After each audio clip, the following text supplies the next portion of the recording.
Muito bem, vamos começar nosso estudo bíblico. Que dia que é hoje, Humberto? 20 de outubro de... Rapaz, 2022. E nós estamos aqui estudando o livro de Mateus. Vamos entrar no capítulo 6 hoje. Certo? Antes de mais nada, vamos fazer uma oração. Senhor Jesus, agradecemos a Ti, Senhor, por esta oportunidade. Senhor, queremos abrir nosso coração para Ti. Queremos penetrar na Tua Palavra. Tua Palavra também penetra em nossos corações, Senhor. Ó, Senhor, como precisamos do Teu falar. Teu falar nos salva, Teu falar nos encoraja, nos alimenta, fortalece, nos traz mais da Tua vida.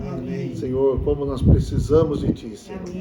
Obrigado, Senhor, abençoe cada um que aqui está, também aqueles que não puderam vir, mas que possam ter acesso a essa palavra, Senhor. Ó Senhor Jesus, esteja conosco, Senhor. Tu és o mais importante desse estudo bíblico. Amém, Senhor Jesus. Amém.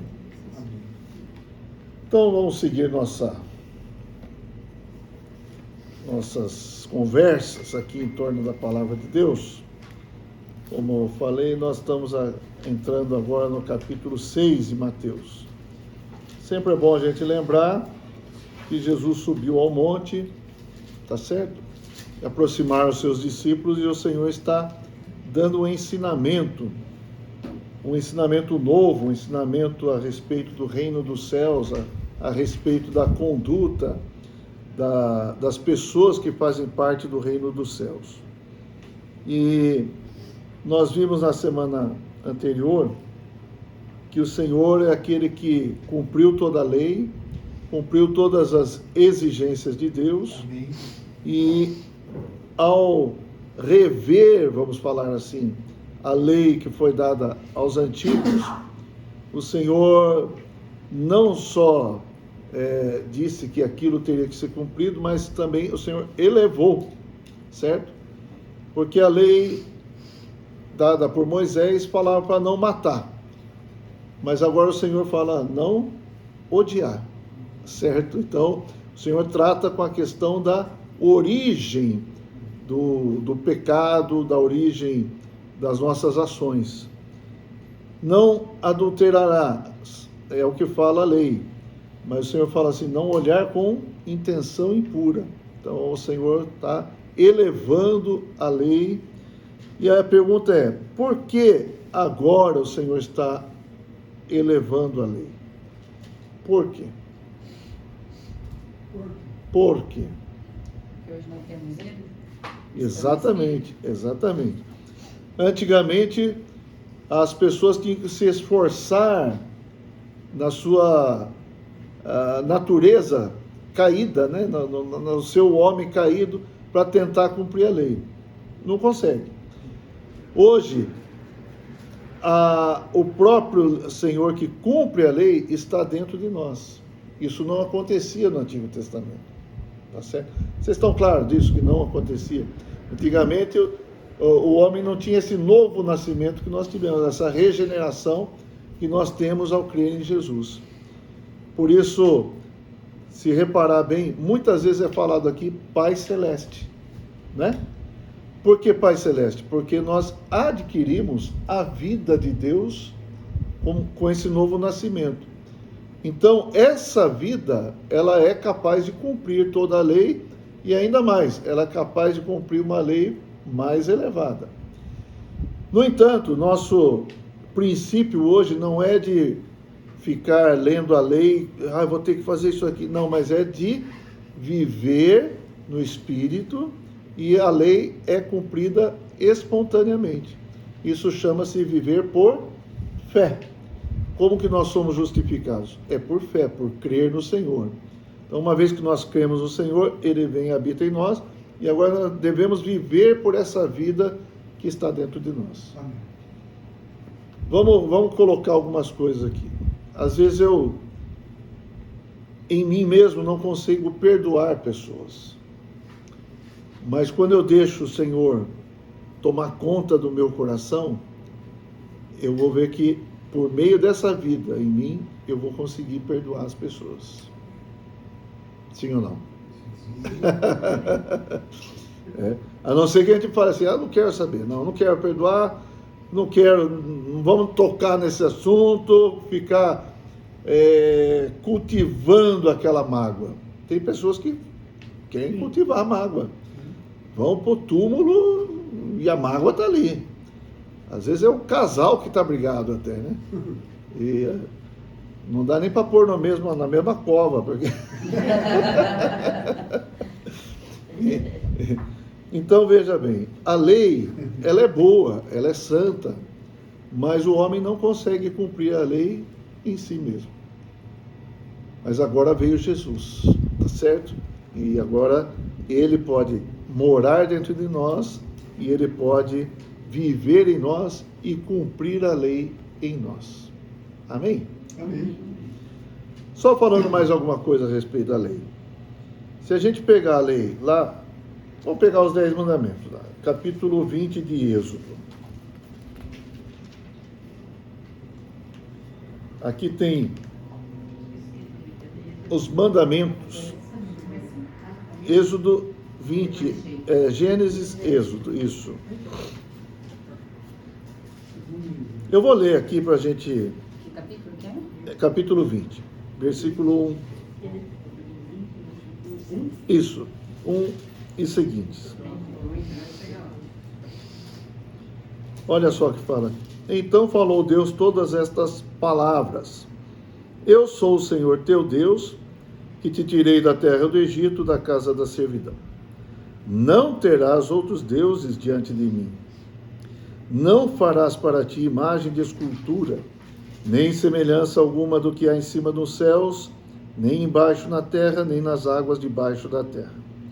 Não as adorarás, nem lhes darás culto, porque eu sou o Senhor teu Deus, Deus zeloso. Quando fala zeloso, podemos também aplicar o sinônimo aqui, no caso, é ciumento. Deus ciumento, Deus é ciumento. Deus zeloso, que visita a iniquidade dos pais nos filhos até a 3ª e 4ª geração daqueles que me aborrecem, e faço misericórdia até 1000 gerações daqueles que me amam e guardam os meus mandamentos. Não tomarás o nome do Senhor teu Deus em vão, porque o Senhor não terá por inocente o que tomar o seu nome em vão. Lembra-te do dia de sábado para o santificar. 6 dias trabalharás e farás toda a tua obra. Mas o 7º dia é o sábado do Senhor teu Deus. Não farás nenhum trabalho, nem tu, nem o teu filho, nem a tua filha, nem o teu servo, nem a tua serva, nem o teu animal, nem o forasteiro das tuas portas para dentro. Porque em 6 dias fez o Senhor os céus e a terra, o mar e tudo o que neles há, e ao 7º dia descansou. Por isso o Senhor abençoou o dia de sábado e o santificou. Honra teu pai e tua mãe, para que se prolongue os teus dias na terra que o Senhor teu Deus te dá. Não matarás, não adulterarás, não furtarás, não dirás falso testemunho contra o teu próximo, não cobiçarás a casa do teu próximo, não cobiçarás a mulher do teu próximo, nem o seu servo, nem a sua serva, nem o seu boi, nem o seu jumento, nem coisa alguma que pertença ao teu próximo. Então, esses aqui são os chamados 10 mandamentos. Confere? Além disso, havia as ordenanças para o povo de Israel, que eles também tinham que cumprir. A questão da circuncisão, questão da alimentação, certo? Eles não podiam comer, por exemplo, um porquinho no rolete. Não podiam. Um pernil, o que mais? Várias coisas não podiam comer, né? Nós podemos, tá?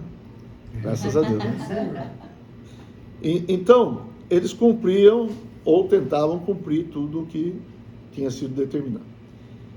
Se a gente reparar nas leis aqui, a gente vai ver uma lei aqui que não é uma lei que trata de uma questão moral. Qual que é? A questão do sábado, certo? Ela é uma lei ritual, vamos falar assim. É para lembrar de Deus, certo? Guardar o sábado é para lembrar de Deus. Agora chega no Novo Testamento. Essa lei, o Senhor não aplica essa lei. Lembra que nós lemos a semana passada? Várias leis. Sim. Olha, não adulterará. Eu falo para vocês, agora você não pode olhar, tal. E o Senhor não falou nada do sábado, né? Por quê? Porque não é uma lei que trata da moral, certo? Não é uma lei que trata de uma questão da justiça do homem, mas é uma questão que trata de uma questão ritual, para lembrar de Deus. E agora, por que não tem mais essa lei do sábado? Porque o próprio sábado, que é o descanso, é o Senhor. E o Senhor agora entra em nós também. Só para comprovar isso aqui, vamos lá. Mateus 19.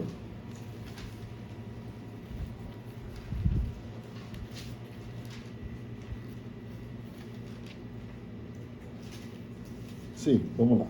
Mateus 19, versículo 16, a partir do 16.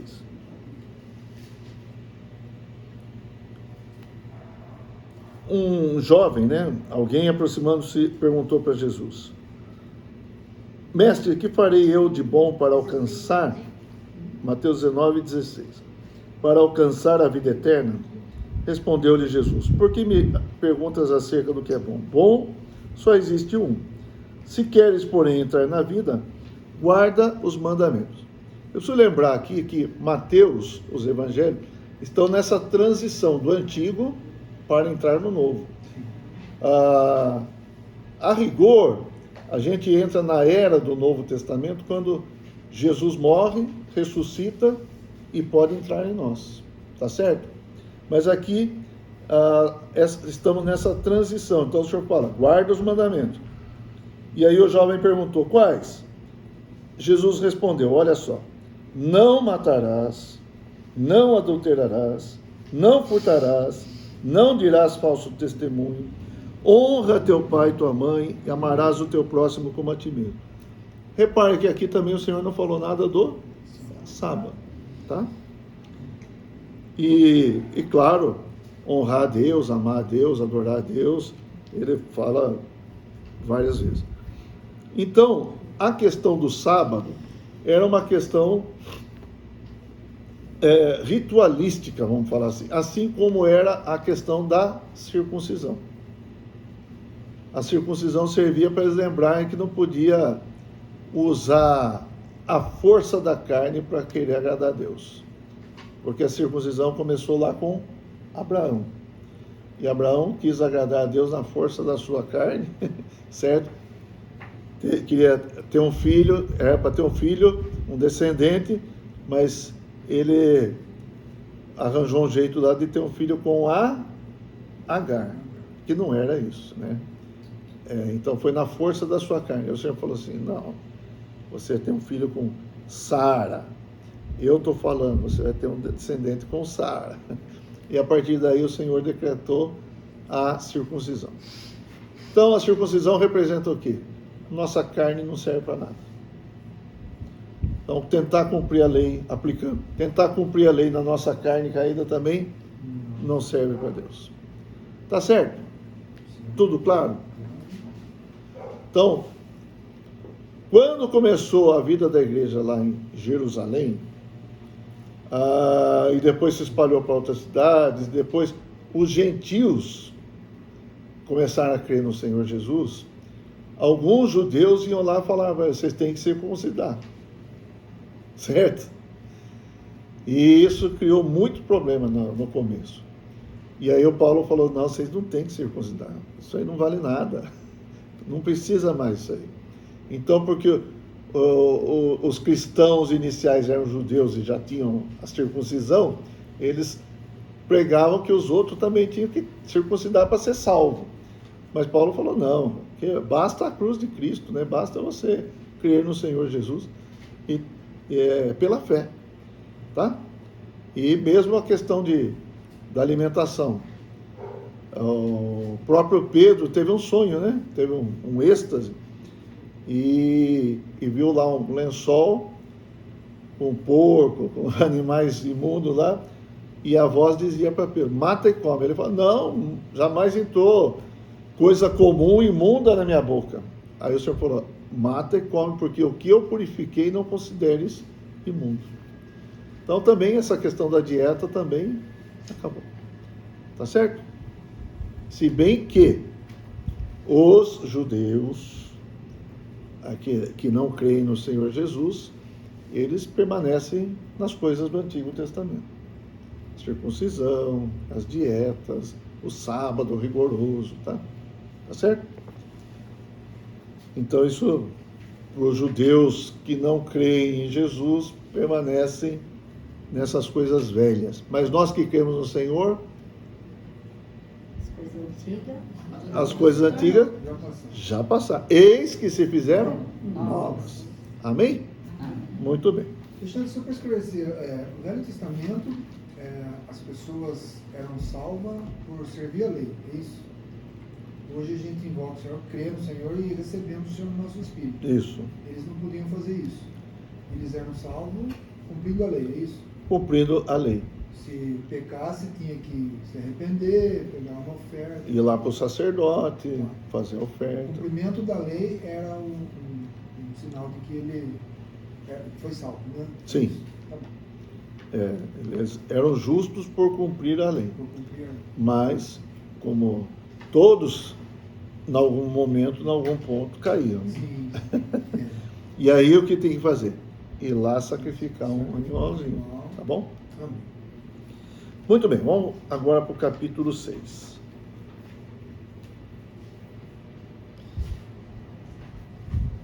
Versículo 1. Mateus 6:1.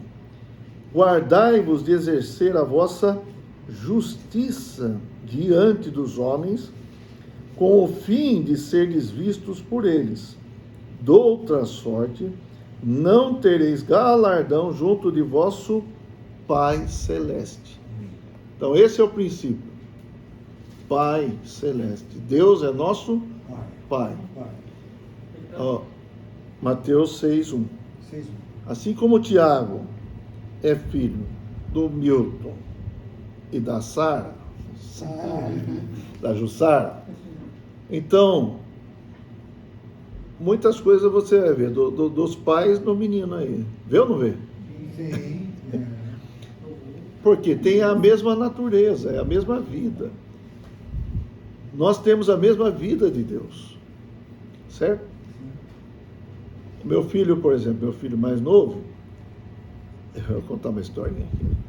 Ele falou uma vez para mim assim: pai, você anda muito duro, muito esquisito. Assim. Precisa você andar mais relaxado. Anda assim, vai fazer o quê? Tá. Aí vai, o tempo vai, né? Uma vez eu estou andando lá na estância, lá no auditório, eu estou andando no corredor e ele vem atrás de mim, meu filho. E atrás de nós vem um outro irmão, de Bauru. Aí chegamos lá na frente e esse irmão vem falar: olha só, pai e filho. Não dá para falar que não são pai e filho. Não dá, Lucas, para falar que você não é filho dele. Você anda igualzinho. Eu olhei bem para ele.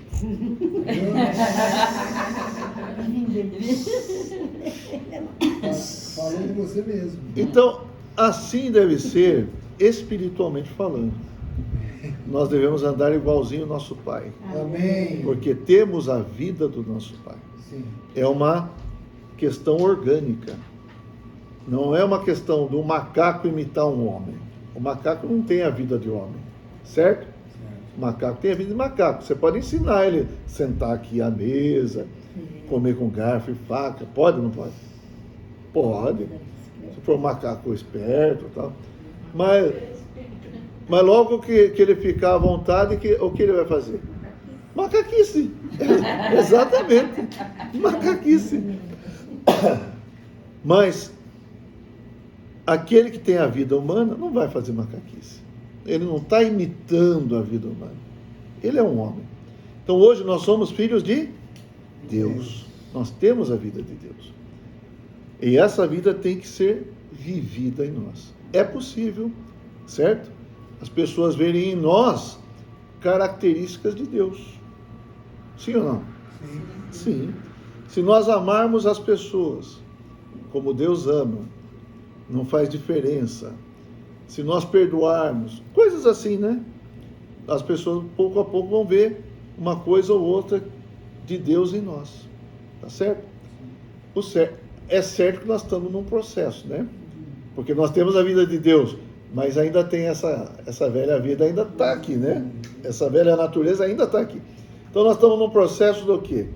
De esvaziar o que está velho e colocar o que está novo. Mas já temos a vida de Deus em nós. Amém? Amém. E aqui, então, tudo que está sendo falado aqui é possível cumprir, por quê? Por causa dessa vida que está em nós. E isso aqui desperta a gente. Puxa, mas é elevado. É elevado mesmo, mas eu não consigo fazer. Muito bem, é isso mesmo, não consigo. Quem consegue? Quem consegue? O Senhor. Então vamos viver. Cristo vive em mim. Né? Aleluia. E aqui fala, nós não podemos exercer ou fazer nossa justiça na frente das pessoas para que elas vejam. Isso não é algo que é da vida de Deus, isso é algo da vida natural caída do homem. O homem gosta de ser visto pelos outros. Como eu diria, gosta de aparecer. Não é verdade? E aí a gente vai ver vários aspectos aqui. E aqui fala, se você fizer isso, você não vai ter galardão junto de vosso Pai. Você fez isso para a Dona Lúcia ver? A Dona Lúcia viu, então você já ganhou o galardão. Seu prêmio é esse, ela vê, é esse que você queria, então já ganhou. Agora você não vai ter galardão de Deus. Tá certo? Vamos lá. Versículo 2. Quando, pois, deres esmola, não toques trombeta diante de ti, como fazem os hipócritas, nas sinagogas e nas ruas, para serem glorificados pelos homens. Em verdade vos digo que eles já receberam a recompensa. Tocar trombeta, fazer propaganda, né? Vou dar uma esmola aqui, né? Mas isso aí quer dizer, você quer a glória de quem? Dos homens.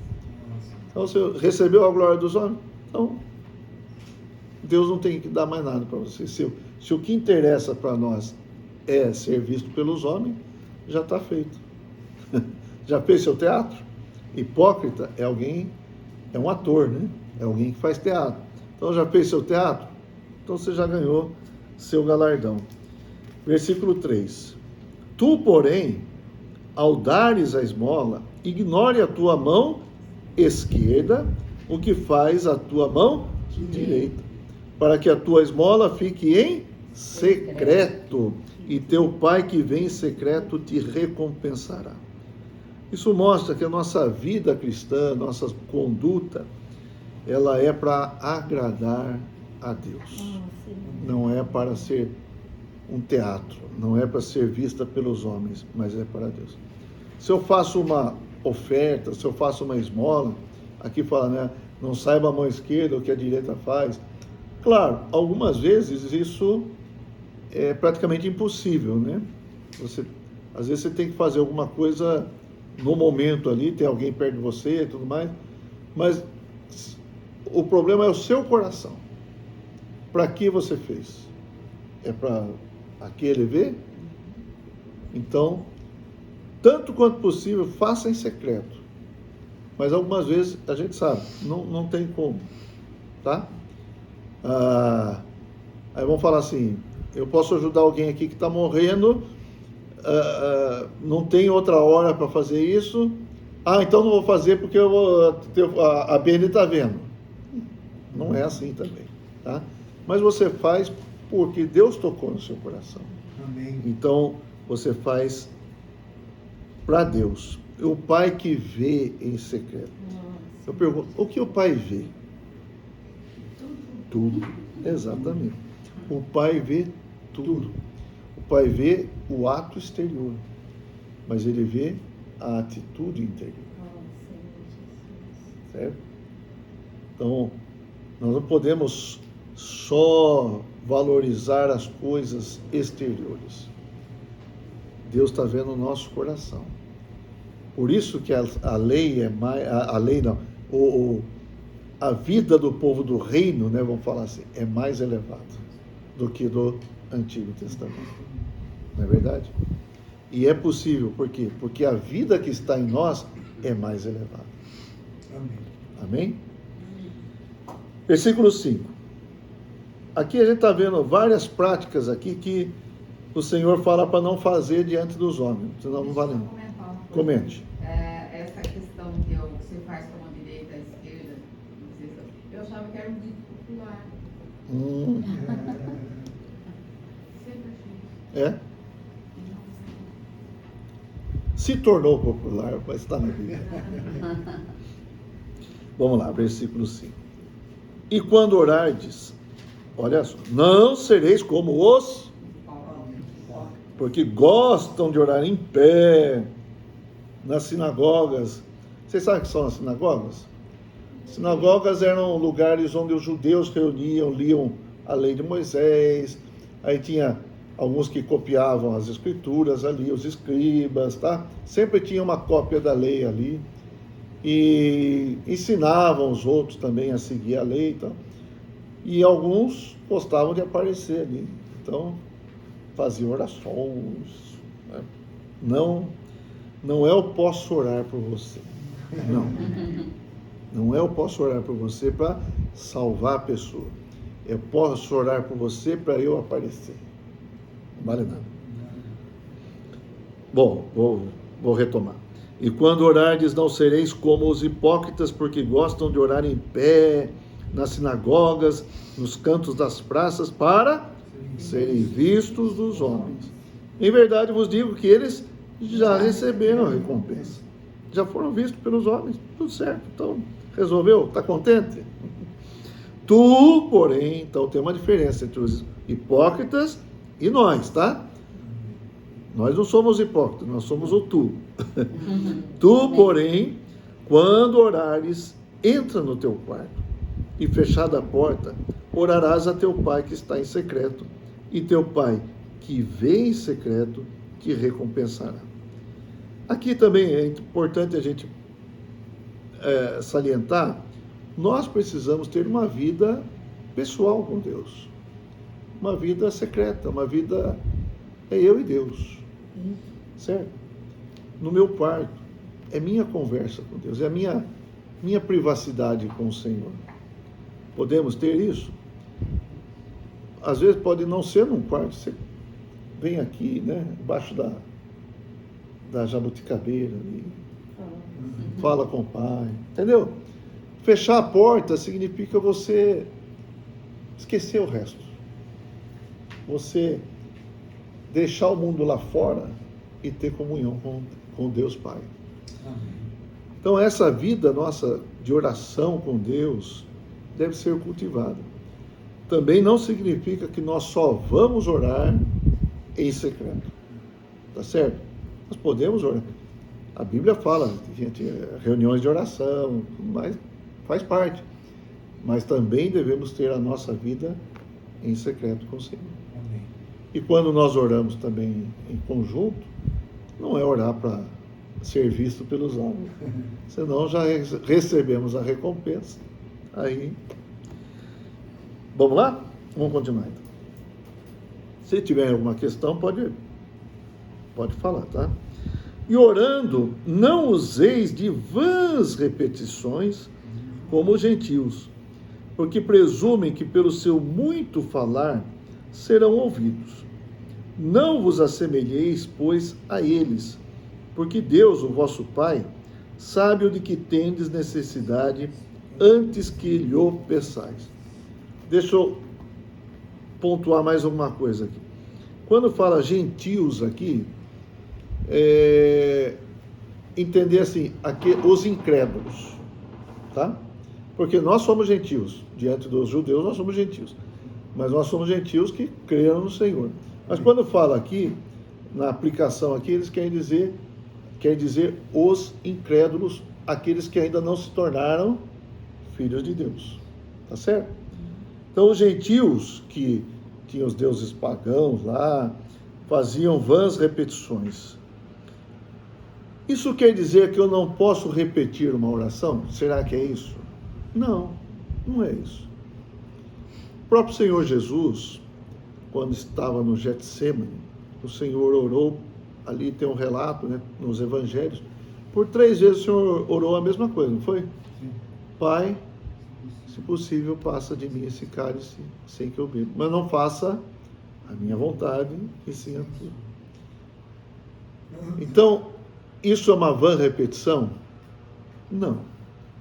Uma vã repetição é você falar alguma coisa que você mesmo não tá sentindo, que você mesmo não tem, às vezes nem sabe o que está falando, certo? Então, isso é uma vã repetição, você repetir uma coisa como se estivesse recitando, mas não é algo que está no seu coração. Quando o Senhor falou aquilo para o Pai, aquilo estava queimando no coração de Jesus. Paulo também falou que por 3 vezes ele pediu para o Senhor remover um espinho da sua carne, certo? Mas o Senhor falou para ele, a minha graça te basta.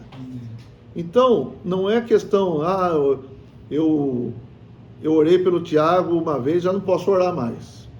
Pode orar. Certo? Principalmente quando vocês orarem por mim, pode repetir, não tem problema. Certo? Então, você não pode repetir, é que você deve orar algo que está pesando no seu coração, algo que está de acordo com o seu coração. Amém. Não é aqui, daqui para fora, mas tem que sair do coração. Amém. Tá certo? E aqui ele fala também que os gentios, né, não assemelhem a eles, no 8, porque Deus, o vosso Pai, Deus é o nosso Pai. Falei que várias vezes repete aqui, Deus é o nosso Pai. Ele sabe o que nós necessitamos antes que nós peçamos, mas temos que pedir. Por que nós devemos pedir? Para ter comunhão com o Senhor, tá certo?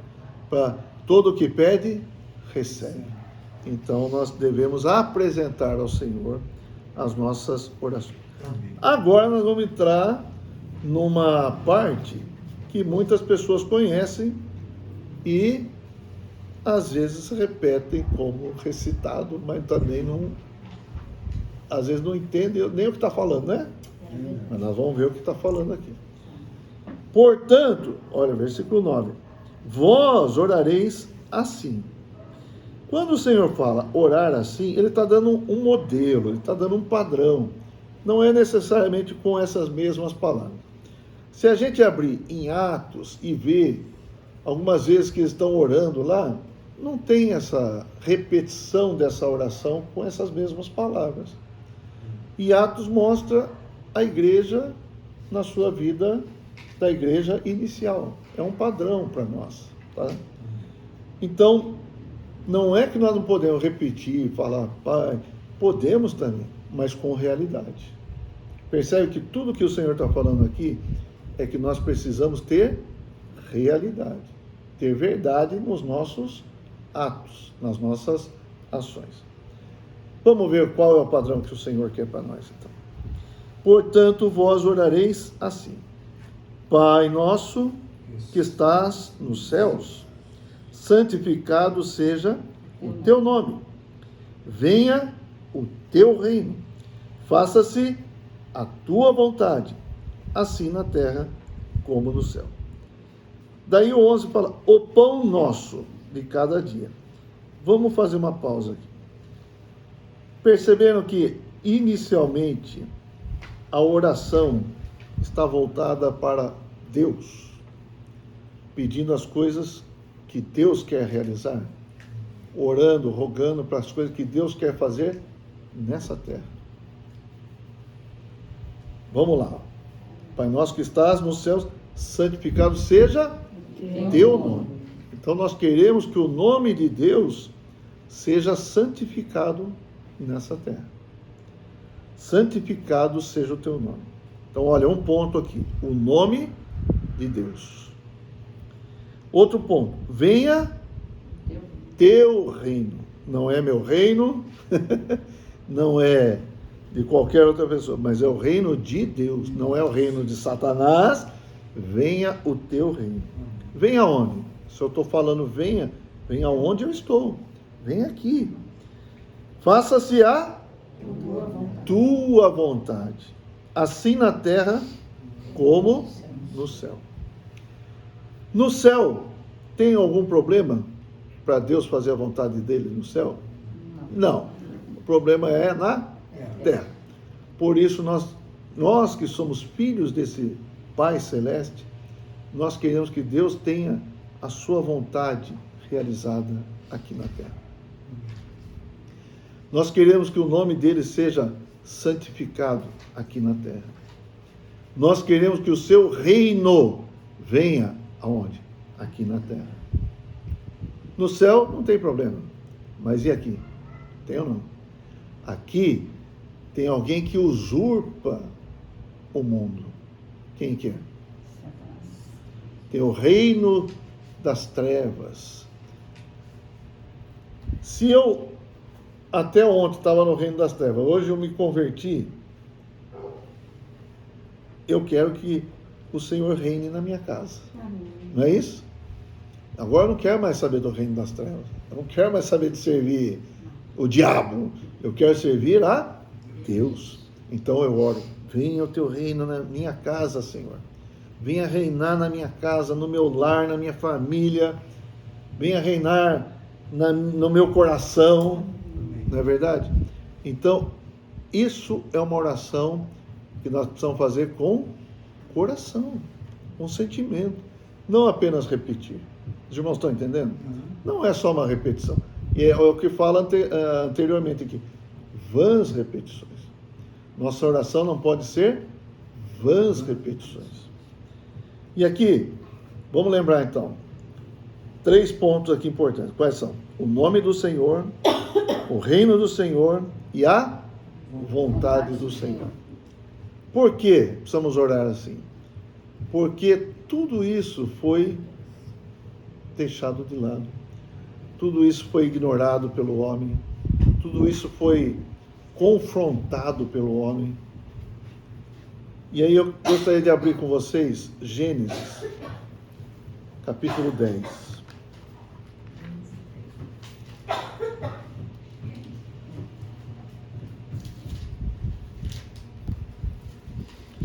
Gênesis 10. Onde nós estamos aqui em Gênesis 10? Qual é o momento da história aqui?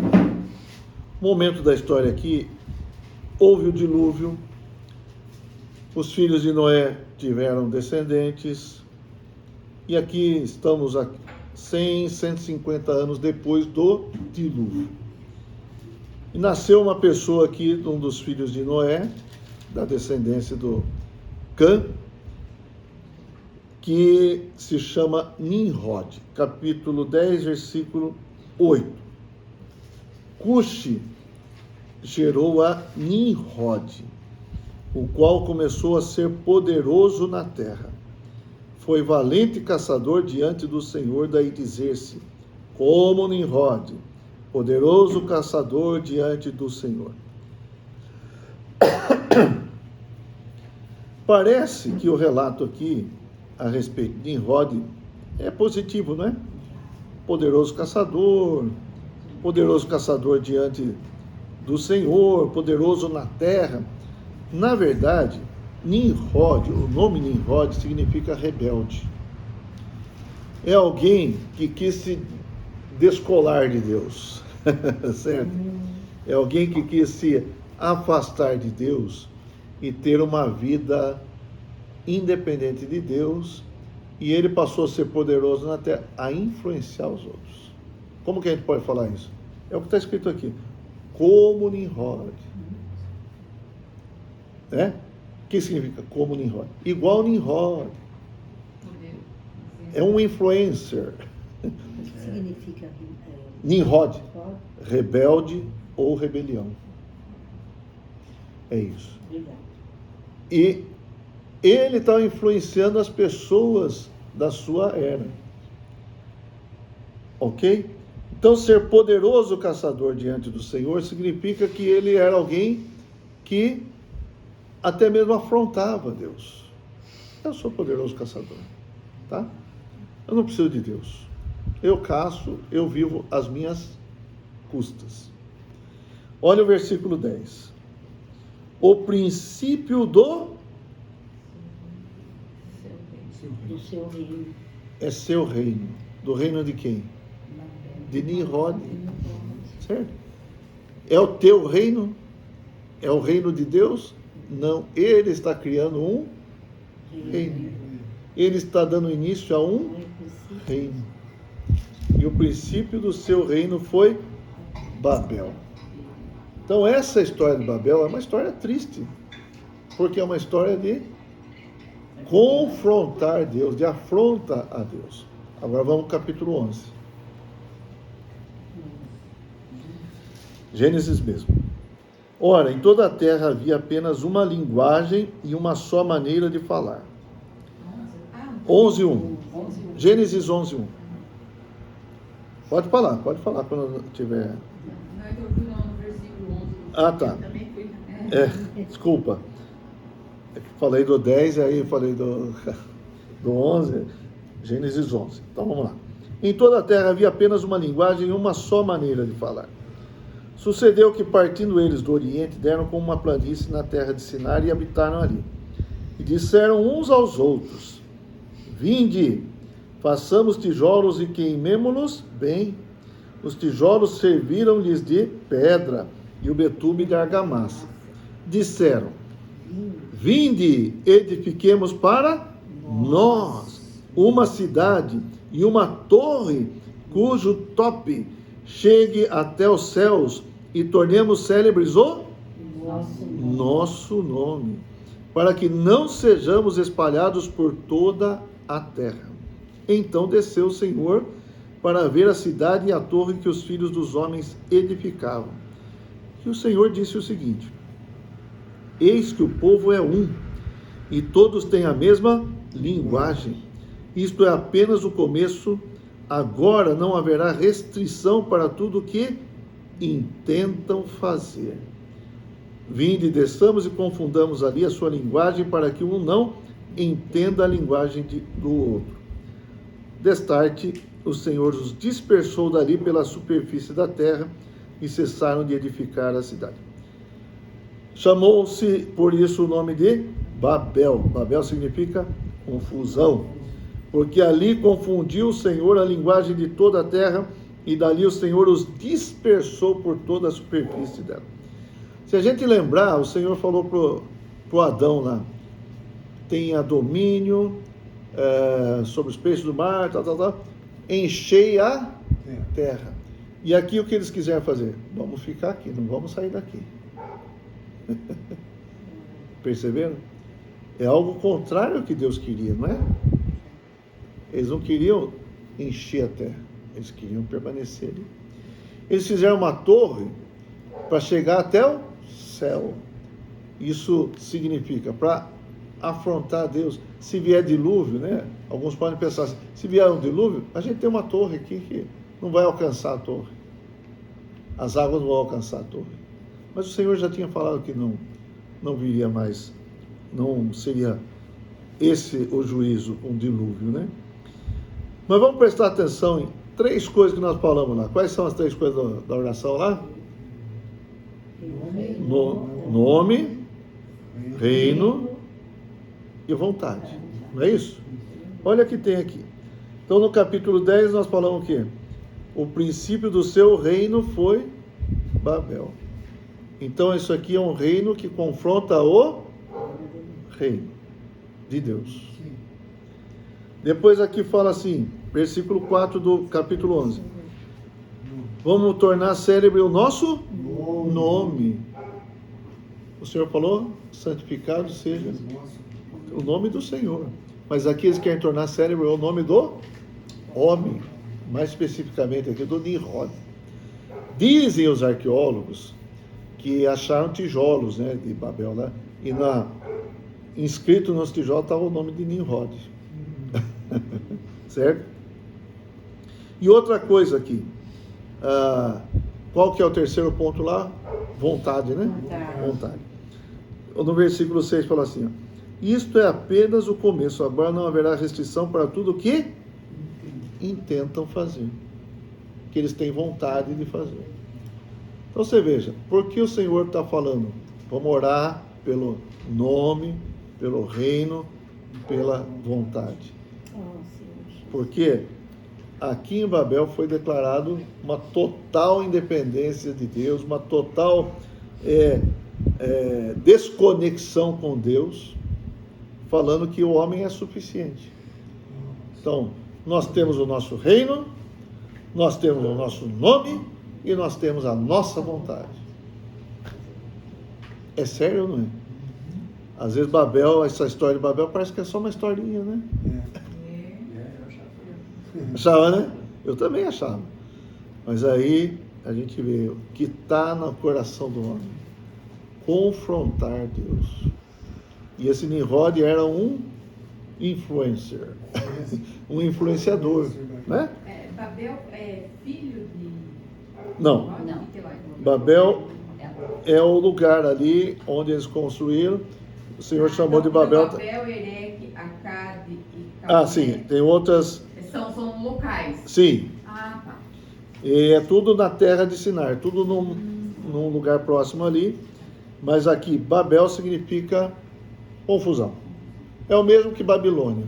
Depois entra a Babilônia, mais tarde fala de Babilônia. Do rei Nabucodonosor. Certo? Ai, que nome bacana, você pôr um filho seu quando você tem. Aqui fala assim, ó. Nimrod era filho dele.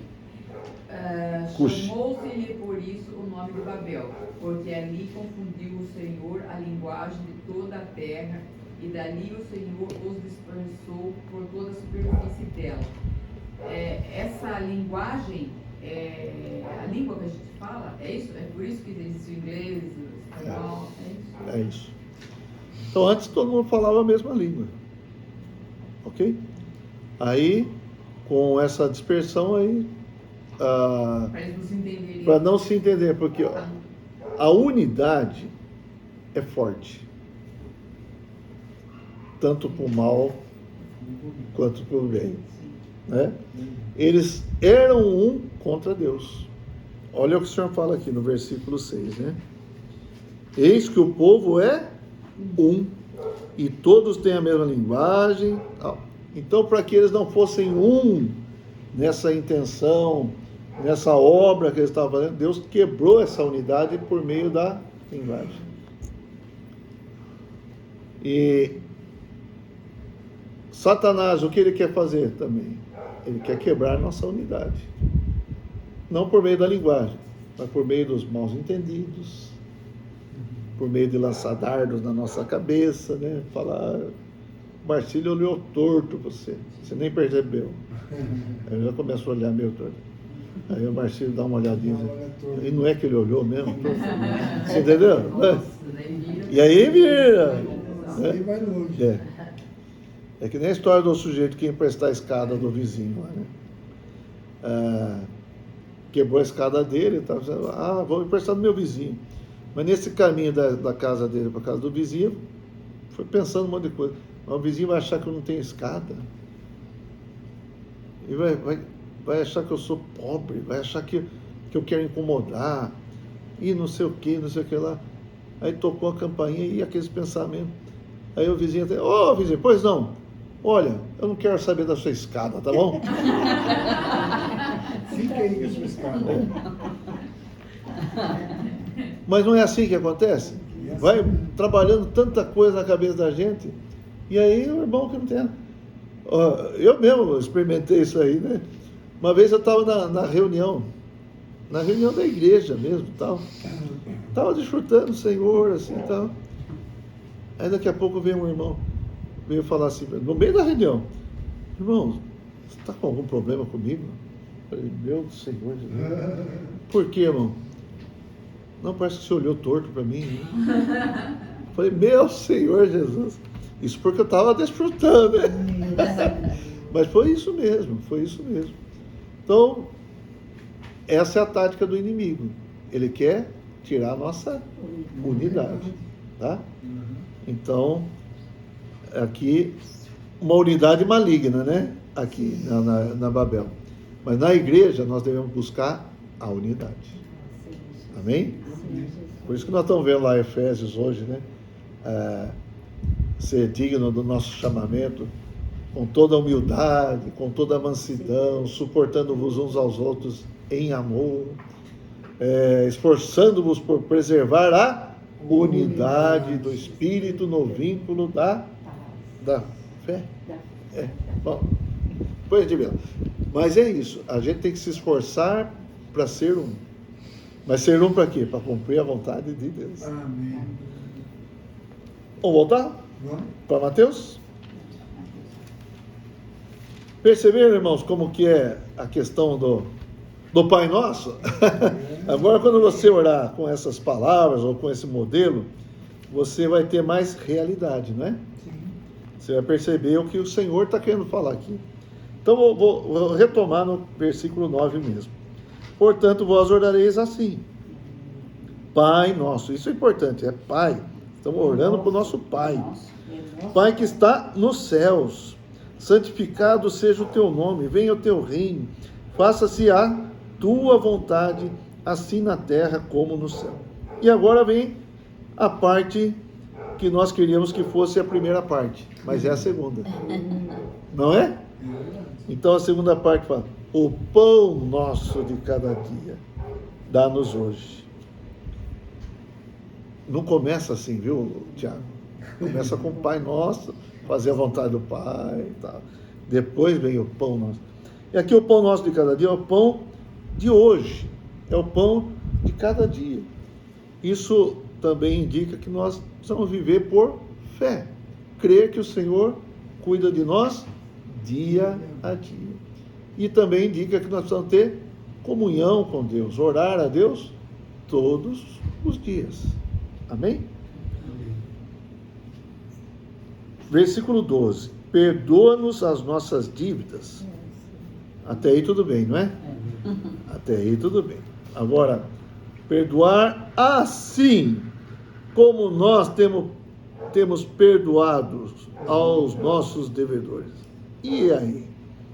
Se eu não tenho perdoado, como que Deus vai nos perdoar?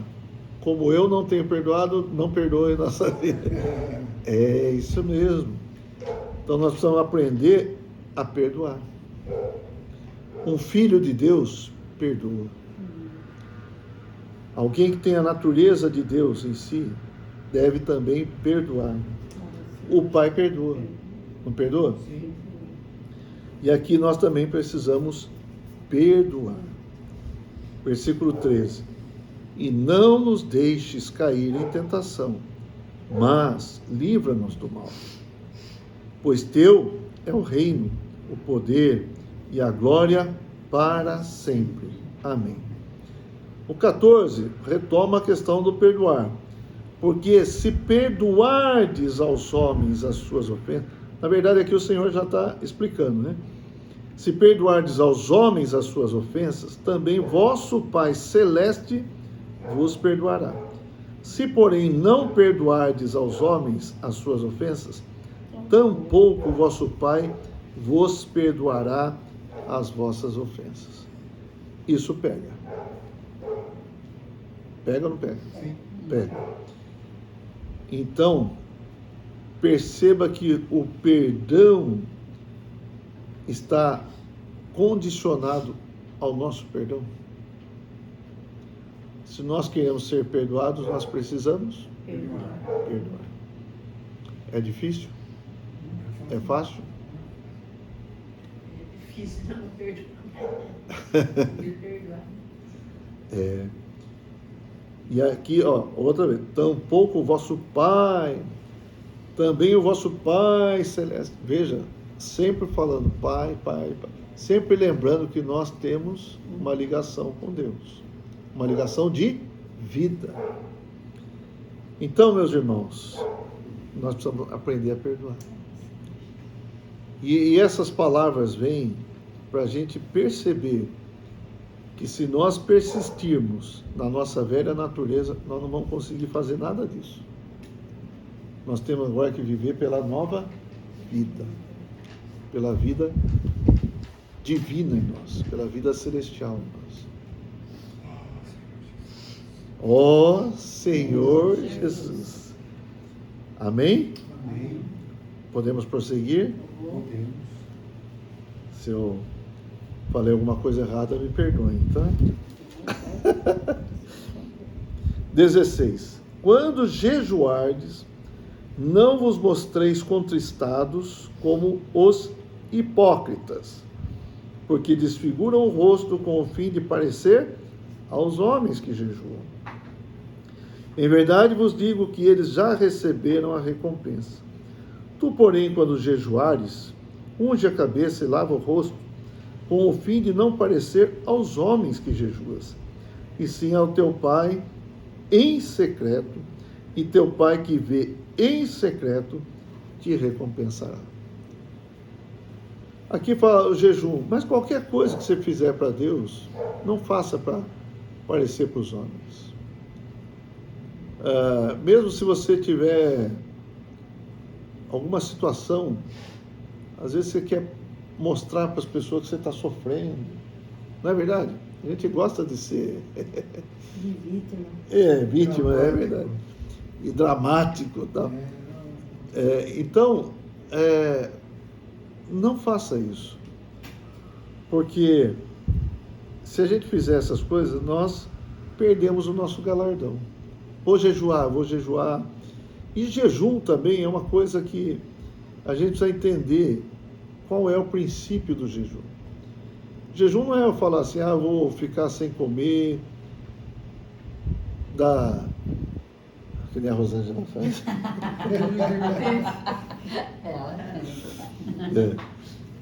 Mas assim, vou ficar sem comer das 8 ao meio-dia.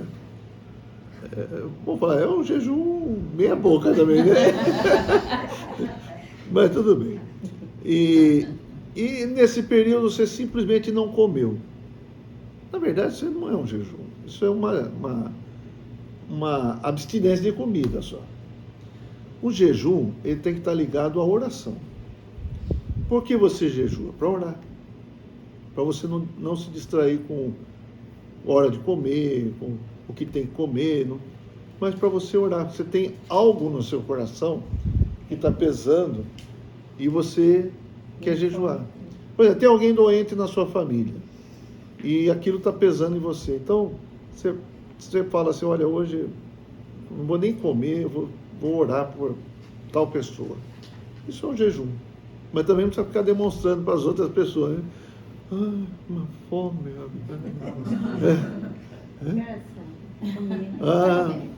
Você vai comer? Você entendeu? Isso perdeu o seu sentido, perdeu o valor também diante de Deus. Então vamos reparar que tudo que está sendo falado é não exercer atos de justiça para que as pessoas vejam, mas é para Deus. Não é como hipócritas fazendo um teatro, mas é ter realidade. Amém? Isso é importante para que a nossa vida cristã não seja uma vida superficial, mas seja uma vida com profundidade, certo? Que tenha a raiz profunda, mas em quem? Em Deus. Não fazer para as pessoas verem, né? Como eu sou bonzinho, como eu sou espiritual, como eu sou santinho. Eu dou oferta, gente.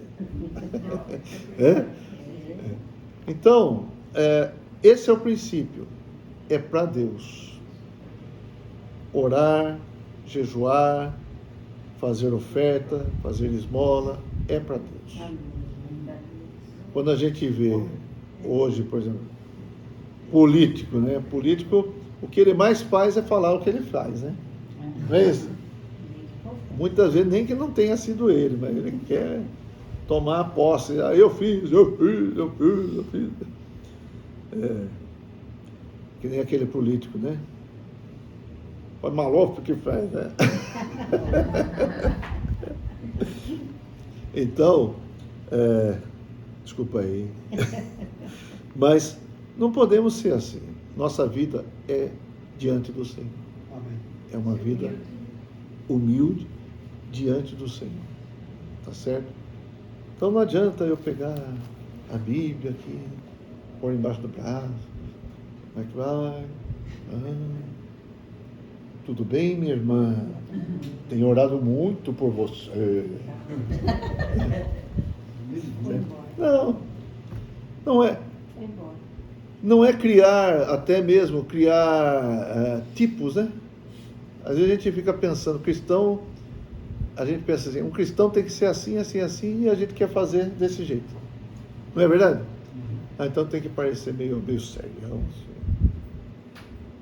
Se alguém dá aquela risada escrachada, né? Não é isso. Mas é viver para Deus, viver uma vida no Senhor, no Espírito. É isso que vale para Deus. Amém? Ó Senhor Jesus. Só para a gente completar aqui, ó, João 15. Eu gosto muito desse versículo, porque para mim ele diz muita coisa. João 15, ó. João 15, 1. Eu sou a videira verdadeira, Jesus. E meu pai é o agricultor. Versículo 5 agora. Eu sou a videira, vós os ramos. Ramo, aqui tem videira? Tinha uma lá, né? Então ali tem a videira. A videira e os ramos, não dá para você falar o que é o ramo, o que é a videira. A videira são os ramos juntos, né? Está tudo ligado, é orgânico. Não é verdade? Então o Senhor está falando, vocês estão ligados a mim. Vocês são ramos ligados a mim. Então vamos lá. Eu sou a videira, vós os ramos. Quem permanece em mim e eu nele, esse dá muito fruto. Olha o que fala aqui que eu aprecio muito. Porque sem mim nada podeis fazer. O que nós podemos fazer sem o Senhor? É nada. Ou seja, tudo que você fizer sem o Senhor também não vale nada. Nada. Então, se eu jejuar, tem que ser com o Senhor e para o Senhor.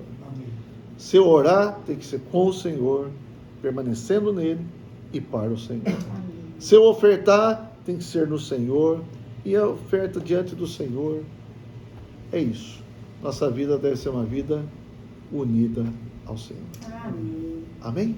Amém. Então, na próxima semana, se Deus quisermos, nós vamos continuar no capítulo 6 e aí vamos entrar na questão da grana.